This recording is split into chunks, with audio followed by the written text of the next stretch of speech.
Bonjour à tous, j'espère que vous allez bien. Alors aujourd'hui je suis ravie de vous retrouver puisque je vais me maquiller avec vous. Je vais faire un petit crash test de produits qui sont notamment pour certains soldés sur le site de Look Fantastic. En fait je vais surtout tester une marque que je n'avais jamais testée jusqu'à présent à l'exception d'un seul produit. Il s'agit de la marque Lime Crime. Alors si vous me suivez depuis longtemps, vous savez que le seul produit de la marque dont je vous ai déjà parlé et que j'ai déjà eu l'occasion de tester, ce sont les Velvet Ins, qui sont des rouges à lèvres liquides, qui se fixent et qui ont un fini complètement mat sans transfert. Je vous avais déjà parlé d'une teinte dans l'une de mes vidéos et je vous avais rédigé un article sur le blog et en fait à part ce produit là chez Lime Crime, je n'en avais testé aucun autre et c'est pas faute d'entendre parler de la marque, notamment pour ses palettes, donc je me suis dit bon il est vraiment temps de faire quelque chose. Comme vous le savez, je vous le dis toujours, mais j'adore les shops Look Fantastic pour trouver des produits de marque qu'on retrouve pas facilement en France et j'adore ce site parce qu'il y a très régulièrement des codes promo, des bons plans. Là en ce moment il y a les sélections soldées avec des produits allant jusqu'à moins 40% et sachant que j'ai repéré qu'il y a certains produits Lime Crime qui sont soldés, eh bien je me suis dit c'est le moment de faire un crash test. Alors non, pour info je ne me suis pas rasé la tête, il y a un petit champignon juste ici mais il fait tellement chaud que rien que là d'être devant la lumière etc je suis en train de fondre, mais vous savez quoi, j'ai fait ça pour vous donc je vais vous proposer tout de suite le crash test de ces produits. Évidemment c'est le look que j'ai réalisé aujourd'hui avec des tonalités un peu différentes de celles que je porte d'habitude et vous allez le voir, il y a quelques pépites, j'insère également des swatchs dans cette vidéo. Donc il ne me reste plus qu'à vous dire bon visionnage et évidemment comme d'habitude toutes les infos concernant les produits dont je vous parle, leur disponibilité etc. Tout ça, ça sera sous cette vidéo et d'ailleurs je vous ajouterai également ma vidéo sélection des bons plans des soldes puisque je vous ai filmé une vidéo à propos de tous les codes promo supplémentaires etc. si jamais vous avez envie de faire des bons plans pendant ces soldes d'été. Voilà, cette fois-ci je ne m'arrête de parler, je vous dis bon visionnage. Alors avec vous je vais pouvoir me maquiller les yeux, les lèvres et également ajouter de l'highlighter puisque j'ai fait mon teint mais j'ai pas appliqué d'highlighter. Alors je vais bien évidemment commencer par les yeux parce qu'honnêtement c'est peut-être le moment que j'attends le plus dans cette vidéo. Je vais pouvoir tester l'une de ces deux palettes. Alors chez Lime Crime vous pourrez retrouver la Venus XL qui est il me semble l'une des premières plus grandes palettes que la marque a sorties. Donc comme vous pouvez le voir avec ce magnifique design sur le dessus de la palette, c'est une palette qui tourne principalement autour de tonalités... Oh là, attendez. J'ai retiré la protection et c'est beaucoup mieux. Donc c'est une palette qui tourne principalement autour de tonalités de rose, de violet, prune, mauve, etc. C'est une palette que je trouve très jolie mais je pense qu'elle vous plaira surtout si vous aimez les tonalités plutôt mates et si vous ne cherchez pas un vrai mélange de textures parce que j'ai pas l'impression qu'il y ait beaucoup de teintes lumineuses dans cette palette. Même si ce n'est pas la palette dont je vais me servir aujourd'hui, je vais bien sûr vous insérer une séquence avec des swatchs pour que vous puissiez voir le rendu de ces fards sur le dos de ma main ou le dos de mon bras. Donc au niveau de la première rangée, on a Eden, Love, Patient, Fresca, Inspire et Idolize. Vient ensuite Aphrodite, Nu Classic, Burnt Gold, Flora, Scallop, Celestial. Et enfin Ethereal, Triumph, Supreme, Blank Canvas, Botticelli et Goddess. Et alors celle qui je pense est définitivement faite pour moi, c'est celle-ci, c'est la Venus XL, mais 2 cette fois-ci, qui a été lancée plus récemment, il me semble en début d'année ou peut-être vers le mois de mars, je me souviens plus exactement, mais en tout cas c'est une palette qui est beaucoup plus récente. J'adore le design de cette palette, je trouve ça hyper estival et comme vous pouvez le voir il y a des petites touches de vert à droite à gauche et il y a une raison. C'est parce qu'on retrouve dans cette palette des tonalités de vert, mais ce sont des verts aux tonalités très différentes de ceux qu'on peut retrouver habituellement dans des palettes. Ce sont pas des verts herbe, ce sont pas des verts néon, ce sont vraiment des verts complètement mutés. Vous voyez là celui-ci on dirait un vert avec des sous-tons un petit peu béton, enfin c'est assez particulier mais ce qui m'attire en fait dans cette palette c'est vraiment le mélange de textures. Ce fard là elle est incroyable, celui-ci, on retrouve vraiment à la fois des mats, des teintes un peu plus satinées voire peut-être métalliques et des fards vraiment extrêmement lumineux, d'où le fait que j'avais envie de tester avec vous cette palette. C'est une palette dans laquelle on retrouve 18 fards à paupières et je trouve que grâce à ce mélange de textures ça me rappelle un petit peu les palettes Huda et vous savez à quel point j'adore les palettes Huda donc je pense que celle-ci va me plaire, en tout cas j'espère. On va tester ça aujourd'hui ensemble. Alors avant de passer au maquillage que je vais réaliser en direct avec vous, je vais également vous la swatcher. Donc on retrouve tout d'abord la teinte In Bloom, puis vient la teinte Crown et oh mon dieu elle a l'air incroyable, Sage, Thorn, Ripe et Forbidden. Puis vient ensuite la teinte Stella, Myth, Eve, Laurel, Radiant et Ivy. Et Ivy a l'air incroyable aussi. Puis la teinte West, Oscar, Mystic, Phoenix, Locust et Classical. Dans cette palette, on retrouve également un grand miroir. C'est vraiment un objet que je trouve sublime. Alors, eh bien écoutez, j'ai vraiment envie de me diriger vers un make-up un peu vert et à la fois lumineux, donc je pense que c'est ce que je vais faire. Je vais commencer par la teinte Sage et je vais tout simplement la balayer dans le creux ainsi qu'en coin externe. J'ai l'impression que ce sont des fards qui sont doux, qui sont pigmentés mais qui sont pas non plus sursaturés en pigments, ce qui fait que pour les estomper c'est quand même plus facile qu'avec d'autres fards à paupières. Et ce que j'adore là, comme vous pouvez le voir avec ce vert, c'est que c'est exactement la même teinte que celle qu'on peut observer dans le pan. C'est vraiment un vert un peu muté, qui donne un peu un effet aquarelle. C'est très très chouette. Mon dieu, ces petits cheveux fous, ils me rendent dingue. J'en ai tellement en ce moment, j'ai beau mettre des produits, faire tout ce que vous voulez. Mes cheveux sont indomptables par cette chaleur. Alors ensuite, avec un autre pinceau estompeur, je vais prélever la teinte Obscure, qui est donc plus claire, et je vais dégrader les bords. Ah, je m'attendais pas à ça, mais cette teinte est légèrement lumineuse. Ce qui fait qu'elle apporte des reflets, je pense que là vous pouvez le voir. C'est hyper original. J'adore. Alors avec un petit pinceau précis, je vais prélever la teinte Locust et je vais l'appliquer en coin externe. Je vais vraiment l'appliquer un peu en oblique. Ces fards à paupières jouent vraiment sur les effets. Parce que là c'est un kaki avec des reflets un peu cuivrés. Avec mon petit pinceau estompeur, je vais estomper les bords. Je vais reprélever un peu de Sage pour dégrader tout ça. Et également un peu de Obscure. Alors sur la paupière, je vais appliquer la teinte Ivy, mais je vais pas la porter seule, vous allez voir. Au doigt, je vais prélever la teinte Myth et je vais l'appliquer par-dessus pour apporter un effet plus lumineux. Ce fard est incroyable, il y a plein de micro paillettes à l'intérieur. Et alors pour apporter un tout petit peu plus de dimension dans le creux, je vais utiliser la teinte Ripe pour séparer un petit peu tous ces verts, puisque en fait il y a plusieurs tonalités de vert. Hop, c'est nickel. En coin interne, évidemment la teinte Crown. C'est bien le seul moment où j'aime me servir de ces petits embouts mousse, c'est pour appliquer des fards très lumineux, pailletés, etc. parce que ça les maintient un peu. Après vous pouvez très bien l'appliquer au doigt. Je le redescends un petit peu comme ça au niveau du coin interne. Alors en ras de cils inférieur, je vais reprendre la teinte Ripe. Et ensuite je vais également prélever la teinte Forbidden pour apporter un petit effet cuivré à ce niveau-là. Et alors j'ai bien envie, au niveau du ras de cils supérieur, de faire un trait de liner, enfin en tout cas d'essayer de faire un trait de liner avec ces fards. Je me tâte à réutiliser Forbidden parce que je pense que ça pourrait être joli. Vous savez quoi, je vais reprendre un peu de Crown, l'appliquer ici pour que ce soit très lumineux en ras de cils inférieur. Et avec un petit pinceau biseauté, je vais tracer un trait de liner avec le fard Forbidden au niveau du ras de cils supérieur. Ça fonctionne pas aussi bien que ce que j'aurais voulu. Je devrais peut-être l'humidifier un petit peu. Ah, bah voilà qui est mieux. C'est incroyable, ça le transforme presque en fard crème. Maintenant, un petit trait de liner noir très fin pour encadrer un peu justement ce liner. Et comme ça, en le faisant un peu plus fin, on voit apparaître les deux traits de liner, donc c'est très joli. Je vais recourber mes cils, appliquer du mascara. Et voilà, je vais vous faire un zoom pour vous montrer le rendu, après je ferai l'autre œil. Non mais vous voyez, tous ces reflets, c'est vraiment sublime. Non mais j'ai quand même trouvé le moyen, au dernier moment, en m'appliquant du mascara, de me faire une énorme tache sur le nez. Bon bah, je reviens de nouveau du coup. Voilà qui est mieux.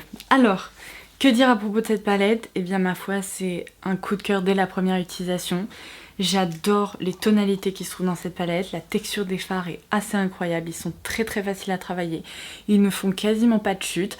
Il y a peut-être certains fards un peu plus foncés comme celui-ci là dont je me suis servi en coin externe qui a tendance à chuter un tout petit peu, mais avec un petit pinceau on peut très facilement balayer les chutes. Les fards texturisés comme celui-ci par exemple dont je me suis servi en coin interne, sans surprise, ils sont sublimes. Les fards mat s'estompent vraiment très facilement.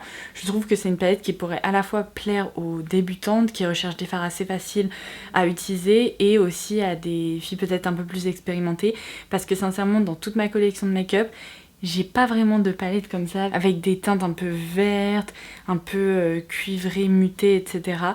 Elle est incroyable cette palette, mais vraiment, et je suis ravie de m'être tournée vers celle-ci aujourd'hui pour me maquiller parce qu'il faudrait que je revienne vers vous concernant la Venus XL classique, mais je pense vraiment que celle-ci c'est celle que je vais préférer. Vraiment une petite pépite. Donc si vous n'avez encore jamais testé les fards Lime Crime et que comme moi vous avez tendance à aimer les maquillages verts, eh bien je vous la conseille 1000 fois.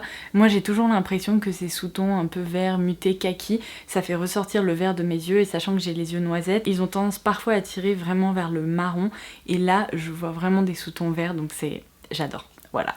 Bref, je pense que vous l'aurez compris, je suis bluffée et mon maquillage des yeux parle de lui-même, enfin c'est incroyable. Je valide. Alors on n'en a pas tout à fait terminé avec les yeux parce que comme je vous le disais sur le site de Look Fantastic, il y a actuellement des soldes sur certains produits Lime Crime dont ces petites choses. Et alors si vous me connaissez, vous savez que les paillettes c'est à peu près toute ma vie, j'adore ça. Si je pouvais en mettre partout, bah, j'en mettrais partout. Et vous savez à quel point j'aime les fards Glitter and Glow de Stila dont je vous parle depuis très longtemps.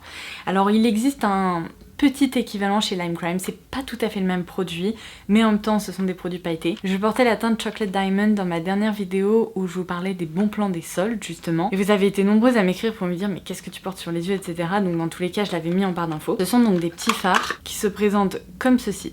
Alors la seule chose que je peux vous dire c'est que ne vous fiez pas tellement à la couleur qu'on voit à travers le packaging, parce qu'en fait ce sont des fards, certes quand on les swatch, bah, je vais vous montrer avec celle-ci parce que c'est la seule dont je me suis servie pour le moment. Quand on la swatch, on a l'impression que c'est quand même assez pigmenté, et à partir du moment où on commence à l'appliquer sur la paupière et à l'estomper, on a plus tendance à avoir un rendu comme ça. Donc on peut travailler plusieurs couches pour améliorer l'intensité, mais moi je trouve qu'en fait ces fards, ils sont surtout efficaces en top coat par-dessus des fards à paupières. Donc sachant que j'ai 6 teintes à vous présenter et qu'il y en a beaucoup qui sont soldées justement sur les shops de Look Fantastic, bah je vais tous les swatcher, vous montrer leur rendu, et on va opter pour l'une de ces teintes et on va l'appliquer en top coat par-dessus mon maquillage aujourd'hui. Donc je viens de vous montrer la teinte Chocolate Diamond dans laquelle on retrouve une base un peu chocolatée avec plein de petites paillettes argentées. Vient ensuite la teinte Starlight qui est assez dingue, c'est un doré argenté avec des reflets bleutés, et on retrouve également des paillettes quand même un petit peu plus épaisses dans cette teinte. Et d'ailleurs je vous ai même pas donné leur nom, il s'agit des Diamond Dew chez Lime Crime. Donc vient ensuite la teinte Starry Eyed, et d'ailleurs si je me trompe pas, c'est bien une chanson de Ellie Goulding, il me semble, je suis presque sûre. Cette teinte est incroyable, c'est une base rose avec des reflets verts et dorés. Cette fois-ci j'ai l'impression que les petites paillettes sont un tout petit peu plus fines. Je me demande si ça va pas être le grand gagnant et c'est pas la teinte dont je vais me servir, on va voir. On a ensuite la teinte Holy Shift, et alors là, ça m'a l'air d'être une merveille. Il s'agit ici d'une base violette avec des reflets roses et des paillettes roses dorées, un peu effet confetti de toutes les couleurs. Puis la teinte Aurora qui fait vraiment un peu effet angélique. Il s'agit d'un lilas pastel lumineux aux reflets très légèrement bleutés. Et pour terminer, la teinte Pixie qui se présente comme ceci. Il s'agit d'une couleur toute douce, je dirais que c'est un rose pastel aux reflets lilas et bleutés avec des paillettes à l'intérieur qui sont violet, doré, bleuté, argenté, bref, un peu toutes les couleurs aussi. Alors pour moi ça ne fait pas de doute, je vais aujourd'hui appliquer la teinte Starry Eyed parce que je pense qu'avec le make-up que je porte, eh bien ça sera la couleur la plus adaptée. Donc ça se présente vraiment comme ceci, avec un petit embout mousse en forme d'amande. J'ai pas envie d'appliquer ça à même la paupière parce que j'ai pas envie que ça fasse bouger les fards qui sont en dessous, donc je vais en mettre sur le dos de ma main. Je pense que là vous pouvez voir à quel point c'est le fard idéal, parce qu'il y a vraiment des reflets dorés et verts à l'intérieur. Mon dieu, ça va être tellement beau. Avec un tout petit pinceau précis comme ceci, je vais en prélever et je vais y aller petit à petit. Donc c'est parti. Je vais concentrer ça au niveau du centre de la paupière. Je sais pas si j'ai pas pris un pinceau un peu trop petit pour le coup. Ça va prendre un petit peu plus de temps que prévu. Bon attendez, ça va pas du tout, le pinceau était trop petit. On recommence avec un pinceau un peu plus large cette fois-ci, hein, parce que sinon on y est jusqu'à ce soir. Il faut faire gaffe parce que ce sont des fards qui sèchent très rapidement. Mais je suis carrément en train de me demander si le pinceau c'est la meilleure méthode d'application. Je crois qu'il va falloir que j'y aille directement au doigt parce que la matière sèche tellement vite que ça a tendance à faire de très légers petits patchs. Alors rien de dramatique, mais allons-y comme ça. Vous voyez, il y a les différences là, ultra lumineux et puis bon, plus classique, même si là c'est lumineux, c'est pas la même chose. Je pense que ce sont des fards qu'il faut apprendre un peu à dompter parce que j'ai l'impression qu'au doigt ça déplace un peu la matière qui est en dessous, mais sachant qu'il y a une base pigmentée ça se voit pas tellement. C'est vraiment pour chipoter parce que le rendu est très beau. Vous voyez là, le fard a déjà complètement séché sur le dos de ma main. Oh mon dieu, c'est magnifique. Donc il va falloir que j'en reprélève pour en réappliquer. En fait je crois que c'est ça la solution, c'est il faut vraiment en prélever un petit peu, le tapoter directement quand c'est encore liquide. Ah oui, ok, là c'est beaucoup mieux. Et en fait quand c'est bien liquide ça n'accroche pas. Je veux dire, ça retire pas en fait le fard qui est en dessous. Donc c'est nickel pour pouvoir travailler vraiment la matière. Et comme ça en fait quand c'est bien liquide, ça fait pas de grumeaux ou que sais-je. Par contre une fois que ça a commencé à sécher en fait, il faut pas y retourner. Il faut laisser le fard se fixer. Parce que c'est là où on décolle des pigments. Alors le rendu est sublime, il n'y a rien à dire. C'est pas le produit le plus facile d'utilisation que j'ai pu croiser dans ce genre-là. Mais c'est vrai qu'en termes de rendu, c'est hyper beau, ça se rapproche vraiment des Glitter & Glow de Stila. Et c'est vrai qu'il y a plein d'autres couleurs qui sont dispo chez Lime Crime. Et sachant qu'ils sont soldés, bah, ça peut valoir le coup si jamais ça vous tente. Je trouve ça trop beau. Et en fait c'est plutôt chouette que ce fard se fixe. Parce que comme ça évite justement que les paillettes ne tombent sur les joues. Voilà, donc maintenant on va passer à l'highlighter puisque comme je vous le disais, je n'en ai pas appliqué aujourd'hui. J'ai cette petite palette à tester qui est la palette Highlight Opals de chez Lime Crime, toujours, évidemment, on est dans une vidéo crash test Lime Crime. Donc elle se présente comme ceci, alors niveau packaging c'est ultra joli, c'est un peu holographique et d'ailleurs je le vois encore plus d'ici, je sais pas si vous allez pouvoir le voir mais bon bref. Ça réfléchit très bien la lumière. Et ça se présente comme ceci. Donc on a un highlighter plutôt rose, un highlighter plutôt doré, un highlighter plutôt pêche. Alors à vrai dire, ce n'est pas du tout le genre de palette vers lesquelles je me dirige habituellement. Si vous me connaissez un peu, vous savez que j'aime les highlighters blancs, les highlighters vraiment qui jouent avec la transparence ou qui sont un peu champagne. Mais dès que ça tire trop vers le doré, trop vers le rose, etc., je n'aime pas. Donc là, je dois vous avouer que quand je vois une sélection comme ça, je me dis, est-ce que c'est vraiment fait pour moi? Je ne suis pas sûre. Aujourd'hui, ce que je vais faire, c'est que je vais déjà me munir d'un petit pinceau highlighter. Celui-ci, c'est un Nabla. Il n'y a pas de miroir non plus, donc ça, c'est pas pratique. Et ce que je vais faire, c'est que je vais prélever un petit peu de doré et un petit peu de pêche en espérant que ça équilibre un peu tout ça. Et puis, bah, on va l'appliquer, on va bien voir ce que ça donne. Je crois que je viens de faire une énorme bêtise. Et qu'il y avait des pigments bleus dans ce pinceau parce que... Mais vous voyez là, ne me dites pas que je viens de faire ça. Ne me dites pas que je viens d'appliquer mon highlighter avec un pinceau dans lequel il y avait des pigments bleus. Bon alors attendez. Take two, je vais réessayer avec un autre pinceau, voir si j'obtiens un peu le même rendu. Bon alors, je n'arrive pas à savoir ce que je viens de faire en fait. J'ai l'impression qu'il y a de très légers reflets bleutés, mais juste ici. Bon, je crois que j'ai fait une grosse bêtise avec le pinceau, mais c'est pas dramatique. Le fait étant que cet highlighter, il est lumineux, il est joli parce qu'il joue sur la transparence. C'est pas un highlighter vraiment ultra pailleté, qui vraiment attire la lumière de façon trop artificielle, donc ça c'est chouette.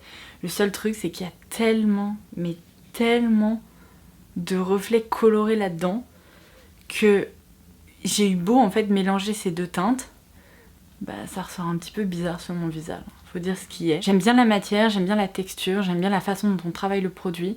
Il est très facile à estomper. Le problème c'est que j'aime pas du tout les sous-tons que j'ai sur le visage là actuellement. Ça fait vraiment highlighter pas naturel du tout. Et pourtant c'est joli, hein, ça réfléchit la lumière, mais je pense qu'à la caméra ça se verra moins qu'en vrai. Mais en vrai il y a vraiment des sous-tons très dorés qui ressortent. Et c'est vraiment pas ce que je porte au quotidien. Donc autant la palette, elle est incroyable, je valide, autant cette palette d'highlighter. Si vous aimez les highlighters originaux, elle pourrait vous plaire. Si vous êtes comme moi, passez votre chemin parce que clairement, elle n'est pas du tout faite pour vous. Et alors le seul produit Lime Crime que j'ai déjà testé auparavant et pour lequel je n'avais testé qu'une seule teinte, c'est le Velveteen de Lime Crime. Ce sont en fait le rouge à lèvres liquide mat. Et alors si on en entend autant parler, c'est qu'il y a une raison, ces rouges à lèvres sont excellents. Ce sont des rouges à lèvres qui sont mat, qui sont ultra pigmentés et qui pourtant restent confortables sur les lèvres. Et du coup là j'ai deux autres teintes à tester. Donc j'ai la teinte L ou la teinte Rustic. On va voir celle qui est la plus adaptée pour aujourd'hui. Donc la teinte L se présente comme ceci, ça m'a l'air d'être un nude parfait. Et la teinte Rustic se présente plutôt comme ceci, c'est un rose un peu muté. Pour le coup je pense que cette teinte là sera idéale à associer à cette palette-ci. Donc je vais vous swatcher la teinte L. Oh mon dieu, elle a l'air sublime. Je vais la mettre ici. Ouais, c'est un très joli nude et je pense qu'avec mon make-up aujourd'hui, ça serait très joli. Et la teinte... Oh mon dieu, ils ont eu chaud par contre. La teinte Rustic, je vais la mettre là. Je pense que ça pourrait être joli aussi, mais ça risque d'être un peu trop foncé avec le maquillage que je porte. Donc je vais plutôt appliquer la teinte L. Et alors mon dieu, ce que ça sent bon, j'adore cette odeur, ça sent un peu la vanille. Et j'espère du coup que la couleur va me plaire, puisque je sais très bien que la texture va me plaire, je la connais déjà. Ce qui est génial aussi, c'est que la texture se fixe très rapidement et après elle est vraiment longue tenue. Et l'embout est vraiment fin, assez précis. Et bien écoutez, je crois que je n'aurais pas pu mieux tomber en termes de teinte parce que ça rappelle le ras de cils inférieur. Il y a ce côté un petit peu nude chaud qui s'associe à merveille, donc je suis ravie. Je suis vraiment déçue pour cette histoire d'highlighter par contre, parce que vraiment quand je regarde mon teint, je me dis mais qu'est-ce que c'est que ça? C'est tellement doré, pêche, enfin c'est tellement bizarre par rapport à ce que je porte d'habitude. Mais bon, le reste de mon visage, j'adore. Franchement, le maquillage de mes yeux aujourd'hui, voilà. Mes lèvres, voilà. Et il y a juste, bon, l'highlighter qui malheureusement aura un peu floppé pour moi. Mais si je devais vous recommander un seul produit dans cette vidéo, ça serait définitivement cette palette-ci, qui est une petite pépite. Et si vous ne connaissez pas encore les Velvetins, eh bien penchez-vous sur leur cas, parce que si vous aimez les rouges à lèvres mat, je pense qu'il pourrait vous intéresser aussi. Donc voilà, c'est tout pour aujourd'hui. J'espère vraiment que cette vidéo vous aura plu, que tous ces swatchs auront pu vous être utiles. Et en attendant ma prochaine vidéo, je vous embrasse très très fort et je vous dis à très vite. Bye bye!